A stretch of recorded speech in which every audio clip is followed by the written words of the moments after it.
Hello friends, welcome to খেল দুনিয়া। আগামীকাল বেঙ্গালুরুর বিরুদ্ধে গুরুত্বপূর্ণ ম্যাচে মাঠে নামছে মোহনবাগান। তো এই ম্যাচটায় মোহনবাগানকে যে কোনো মূল্যে 3 পয়েন্ট পেতেই হবে, তা না হলে কিন্তু মোহনবাগানের ওপর চাপ আরও বেড়ে যাবে।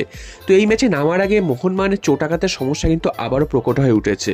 তো এবার কিন্তু যে প্লেয়ারটির নাম বলবো সেটা শুনলে সবাই অবাকই হবে।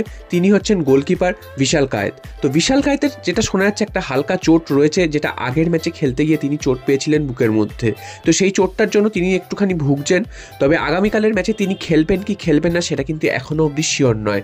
তো আগামীকালের ম্যাচে তার খেলার সম্ভাবনা এই মুহূর্তে 50-50, যদিও আশা করা যাচ্ছে শেষ পর্যন্ত তিনিই হয়তো খেলবেন, কারণ মোহনবাগানের এই মুহূর্তে তাকে প্রচণ্ডই দরকার। এবার যদি তিনি না খেলতে পারেন সেক্ষেত্রে কিন্তু মোহনবাগানের ব্যাকআপ গোলকিপার হিসেবে ধীরাজ রয়েছে। তবে ধীরাজ কিন্তু বহুদিন মাঠের বাইরে রয়েছে, তিনি কিন্তু অনেক দিন খেলেননি। সেই ডুরান্ড কাপের একটি ম্যাচ খেলেছিলেন, তারপর তিনি চোট পেয়েছিলেন, সেই চোট অবস্থায় তিনি এতদিন ধরে ছিলেন। আর বিশাল কায়েতের যা পারফরমেন্স বা তার যা ফর্ম, তাকে কিন্তু বসানোর কথা একবারও মনে করতে পারবেন না কোনো কোচই। তো সেই কারণে কিন্তু ধীরাজকে যদি কালকের খেলানো হয় তাহলে কিন্তু তার জন্য পরীক্ষাটা আরও বেশি কঠিন হতে চলেছে, কারণ বেঙ্গালুরুর মতন শক্তিশালী দলের বিরুদ্ধে হঠাৎ করে তাকে নামিয়ে দেওয়া হবে এতদিন পর। তিনি সেই দায়িত্বটা সামলাতে পারবেন কিনা সেটাও দেখার। যদিও আশা করা যাচ্ছে এখনও অবধি যে বিশাল কায়েতি হয়তো শেষ পর্যন্ত তিনি মাঠে নামবেন এবং তিনি শেষ পর্যন্ত মোহনবাগানের গোল রক্ষা করবেন, সেটাই কিন্তু আশা করা যাচ্ছে। এবং শেষ মুহূর্তে যদি কোনো বড়সড় অঘটন না হয় সেক্ষেত্রে কিন্তু এইটাই হতে চলেছে। আর মোহনবাগান আগামীকালের দল নিয়ে কিন্তু কোনো কাটাছেঁড়া করবে না, সেটা কিন্তু আজকের প্রেস কনফারেন্সে স্পষ্ট হয়ে গেছে। মলিরা জানিয়ে দিচ্ছে যে পূর্ণ শক্তির দল নিয়ে তিনি কিন্তু কালকের ম্যাচে নামবেন।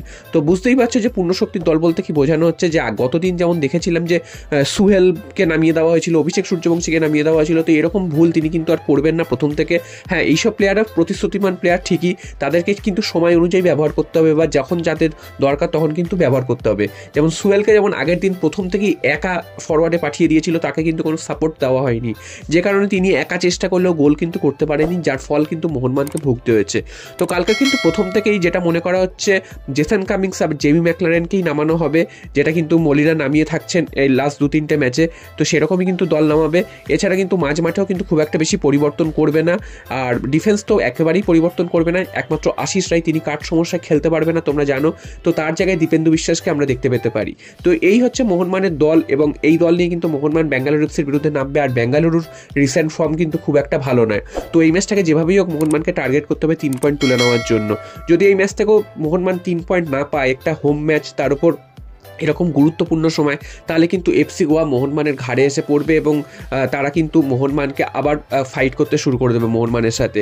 তো এখনও 4 পয়েন্টের ডিফারেন্স রয়েছে। তো এই ম্যাচটা জিতলে কিন্তু গোয়ার ওপর আবার একটা চাপ তৈরি হবে, এবং গোয়াকেও কিন্তু জিততে হবে, এই মানসিকতা নিয়ে গোয়াকে খেলতে হবে। এবং গোয়ার পরবর্তী ম্যাচ রয়েছে জামশেদপুরের বিরুদ্ধে, যেটা কিন্তু খুবই হাড্ডাহাড্ডি হতে চলেছে, এবং জামশেদপুর গোয়াও কিন্তু দুজনেই ফাইট করছে কে ওপরে যাবে।